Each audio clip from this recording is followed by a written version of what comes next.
Au Brésil, dans la région de Taguatinga dans l'ouest du pays, un jeune homme de 25 ans a fait vivre un véritable enfer à son beau-fils d'1 an et 8 mois en le violant puis en l'assassinant froidement. Une histoire qui a choqué que ce soit au Brésil ou à l'international, mais que s'est-il réellement passé? Réponse. Plus de 3 ans après les faits, difficile de dire ce qu'il s'est réellement passé dans la tête de Dariel Dixon Menezes Xavier, ce jeune professeur de Jiu-Jitsu âgé de 25 ans, lorsqu'il s'est attaqué à son beau-fils d'1 an et 8 mois.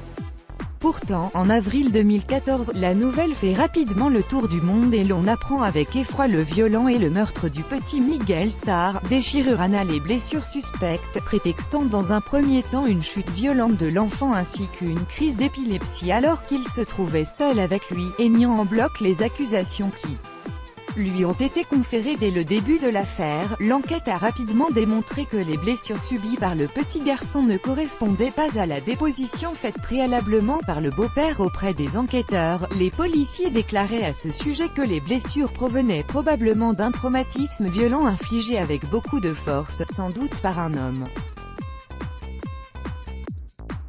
D'après eux, seule une personne avec une forte poigne et une connaissance accrue des techniques d'arts martiaux comme le beau-père aurait pu faire cela. Dariel Dixon se serait ensuite rétracté et aurait lui-même avoué ses crimes quelques jours seulement après le début de l'enquête. Rattrapé par la loi du talion près d'1 mois après son incarcération, la nouvelle s'est rapidement répandue dans toute la prison et Dariel Dixon est aussitôt victime de viols et de coups à répétition par 20 de ses co-détenus et ce, avant même le début de son premier procès.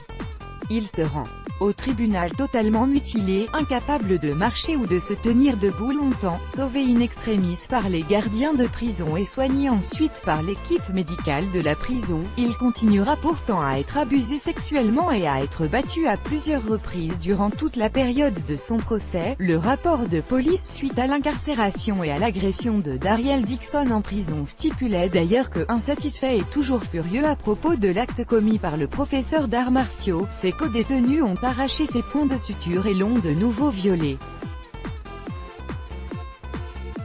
Les traces de sang sur le short du jeune homme attestent de l'agression commise par les 20 prisonniers. Si les faits remontent à plus de 3 ans déjà, l'affaire Miguel Starr n'est malheureusement qu'une parmi tant d'autres.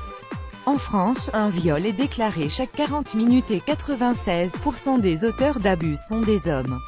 Et si 57% des agressions sexuelles sont commises sur des enfants mineurs, 74% d'entre elles sont perpétrées par des proches de la victime. Des chiffres qui font assurément froid dans le dos et qui attestent de la nature parfois inhumaine et sordide de certains de nos semblables. Peut-on en revanche penser que l'application de la règle « œil pour œil, dent pour dent » par des prisonniers était la meilleure manière de rendre justice au petit Miguel? À vous d'en juger. Let's block ADS. Why?